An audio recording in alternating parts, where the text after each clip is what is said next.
Revenons maintenant sur les expressions et opérateurs que vous avez vus déjà dans les vidéos précédentes. On trouve des expressions par exemple dans des affectations, comme ici.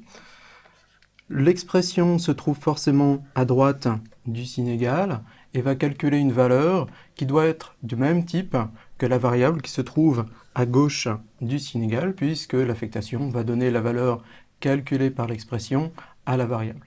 Alors une expression peut être tout simplement une valeur littérale, comme par exemple 4 ou 3,14. Alors notez au passage qu'en fait, on n'écrit pas 3,14, mais bien 3.14, parce que le Java utilise la notation anglo-saxonne.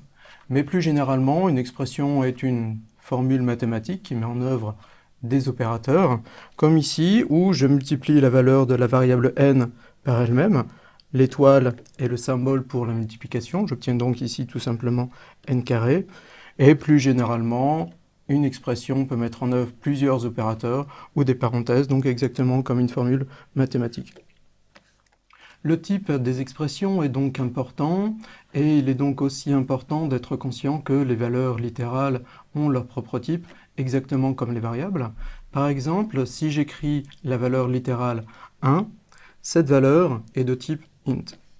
En revanche, si j'écris 1.0, cette valeur est de type double. Notez au passage qu'on a le droit d'écrire un point tout court, et c'est équivalent à écrire 1.0, et ce sera donc de type double, c'est-à-dire que je peux écrire par exemple cette déclaration, et c'est équivalent à écrire cette déclaration. Mais en revanche, écrire 1.0 sera toujours plus lisible que d'écrire un point tout court, donc préférez écrire 1.0. On a le droit également d'utiliser ce qu'on appelle la notation scientifique, c'est-à-dire que par exemple, je peux écrire 2e3, et c'est équivalent à 2 10 puissance 3, c'est-à-dire 2000. Et de façon générale, AEB est équivalent à A multiplié par 10 puissance B. Par exemple, dans cette déclaration, j'initialise la variable x à la valeur 1,3 multiplié par 10 puissance 3, c'est-à-dire 1300. Et dans cette déclaration-ci, j'initialise la variable y à 1,3 multiplié par 10 puissance moins 3, c'est-à-dire 0,0013. Du côté des opérateurs, on dispose tout d'abord des 4 opérateurs usuels. Pour l'addition, on va utiliser tout simplement le symbole plus. Pour la soustraction, le symbole moins. J'ai dit que la multiplication se notait avec le symbole étoile et la division se note avec le caractère slash. Mais attention, il y a un piège dans le cas de la division. Si les deux valeurs qui interviennent dans la division sont toutes les deux de type int, il s'agit de la division entière. Par exemple, dans cette division, 1 et 2 sont tous les deux de type int, et cette division est la division entière. Ça veut dire que je vais obtenir comme résultat de cette division la valeur 0. Alors pourquoi? Parce que 1 est égal à 0 fois 2 plus 1. Et c'est ce 0 qui est le résultat de la division entière. Un autre exemple, 5 divisé par 2, 5 et 2 sont tous les deux de type int, et j'obtiendrai cette fois-ci 2, parce que 5 est égal à 2 fois 2 plus 1, et c'est ce 2-là qui est le résultat de la division entière. Si en revanche, au moins une des deux valeurs qui interviennent dans la division est de type double, il s'agit de la division dont on a l'habitude, et dans cet exemple, j'obtiendrai bien la valeur 0,5, comme c'est logique de s'y attendre. En Java, on dispose également des opérateurs plus égal, moins égal, multiplié égal et divisé égal. Par exemple, j'ai le droit d'écrire a plus égale 5, où a est une variable, et c'est équivalent à écrire a égale a plus 5. Un autre exemple, j'ai le droit d'écrire a multiplié égale b, où b est une seconde variable, et c'est simplement équivalent à écrire a égale a multiplié par b. Dans le cas des int et dans le cas des int seulement, on dispose également d'un opérateur qui s'appelle modulo, qui se note avec le caractère %, et qui renvoie le reste de la division entière. Alors par exemple, si j'écris 11%, c'est-à-dire modulo 4, je vais obtenir 3. Alors pourquoi? Parce que 11 est égal à 2 fois 4 plus 3. Ce 3, c'est le reste de la division de 11 par 4, et c'est donc la valeur de 11 modulo 4. Si maintenant je calcule 12 modulo 4, je vais obtenir, à votre avis, 0. Pourquoi? Parce que 12 est égal à 3 fois 4 plus 0. Le reste de la division de 12 par 4, c'est donc 0. Et la valeur du modulo de 12 par 4 est donc 0. On dispose également des opérateurs plus et moins, qui sont ce qu'on appelle des opérateurs d'incrémentation et de décrémentation, c'est-à-dire qu'ils vont permettre d'ajouter 1 ou de retrancher 1 à la valeur d'une variable. Par exemple, j'ai le droit d'écrire plus i, et c'est équivalent à écrire i égale i plus 1, c'est-à-dire que ça va ajouter 1 à la valeur de la variable i. J'aurais pu aussi écrire par exemple moins a, et c'est équivalent à écrire a égale a moins 1, c'est-à-dire que ça va retrancher 1 à la valeur de la variable a. Alors ces deux opérateurs sont utilisés fréquemment avec des boucles for, qui est une notion que nous allons voir dans une prochaine leçon. Jusqu'ici, nous avons toujours vu des valeurs décimales et des variables de type double d'un côté, et d'un autre côté, des valeurs entières et des variables de type int. Que se passe-t-il quand on essaye d'affecter, par exemple, une valeur décimale à une variable de type int? Eh bien, en Java, il est impossible d'affecter une valeur décimale, par exemple de type double, à une variable de type int. Par exemple, j'ai déclaré ici une variable x de type double, et j'essaye de mettre la valeur de l'expression 3 fois x, qui est donc de type double, dans ma variable n, qui est déclarée de type int.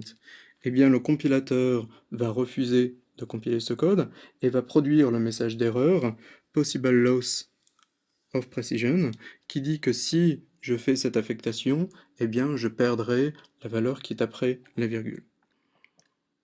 En revanche, il est possible d'affecter une valeur de type int à une variable de type décimal, par exemple de type double. J'ai ici déclaré une variable n de type int, et j'essaye de mettre la valeur de l'expression 2 fois n, qui est elle de type int, dans ma variable x de type double. Et bien dans ce cas, le compilateur va faire la conversion de lui-même du type int vers le type double, ce qui est parfaitement possible, puisque dans ce cas-là, je n'ai pas de perte de précision. Revenons maintenant sur le piège de la division entière. Alors j'ai déclaré ici une variable x de type double, que j'ai représentée ici, et dans cette affectation, j'affecte la valeur de l'expression 1 divisé par 2 à ma variable x. Alors à votre avis, que va contenir x après cette affectation? Eh bien, 1 et 2 sont deux valeurs littérales, toutes les deux de type int. Cette division est donc la division entière, et 1 divisé par 2, dans le cas de la division entière, vaut 0. On va donc affecter la valeur 0 à la variable x. Alors notez au passage qu'il y a une conversion automatique de int vers double, puisque ce 0-ci est de type int, et le 0 affecté à x est évidemment de type double. Donc le fait que x soit de type double n'influence pas l'évaluation de l'expression 1 divisé par 2. Le problème peut se poser en pratique quand on essaye par exemple de calculer la moyenne de deux valeurs entières. Dans cet exemple, j'ai note 1 qui est une variable de type int initialisée à 4, note 2 est également de type int et initialisée à 5. Si j'essaye de calculer leur moyenne en faisant cette déclaration, dans cette expression, note 1 et note 2 sont de type int, leur somme est donc de type int, alors leur somme vaut 9, mais c'est une valeur de type int, Ce 2ci, pour calculer la moyenne, est une valeur littérale de type int, donc cette division est la division entière. On va donc calculer le résultat de la division entière entre 9 et 2, obtenir la valeur 4 et l'affecter à ma variable moyenne, alors que j'aurais voulu avoir 4,5 dans moyenne. Alors, une solution possible est de calculer d'abord la somme des deux valeurs de type int. Donc ici, j'ai note 1 plus note 2 qui est affectée à la variable moyenne. Note 1 plus note 2 est 9 de type int, mais qui va être affectée à ma variable moyenne. Quand je fais cette instruction, qui est équivalente à, je vous le rappelle, écrire moyenne égale moyenne divisé par 2, 2 est une valeur littérale de type int, mais moyenne est une variable de type double. Donc cette division est donc la division dont on a l'habitude, et cette fois-ci, je vais bien obtenir 4,5 dans ma variable moyenne. Terminons sur le fait que l'on peut utiliser des fonctions et des constantes mathématiques dans des expressions en Java. Pour cela, il suffit de respecter cette notation, c'est-à-dire, par exemple, si je veux utiliser une fonction, je vais commencer par écrire math. Suivi du nom de la fonction, suivi des valeurs dont a besoin la fonction. Dans le cas d'une constante, je vais commencer encore une fois par math. Et suivi du nom de la constante. Par exemple, si je veux calculer le sinus d'un angle, je vais écrire math.sin pour utiliser la fonction sinus, suivi de l'angle dont je veux calculer le sinus. Les fonctions trigonométriques en Java attendent une valeur en radians. Si j'ai un angle en degrés, par exemple, j'ai un angle de 10 degrés ici, il faut que je le convertisse en radians avant de le donner à la fonction sinus.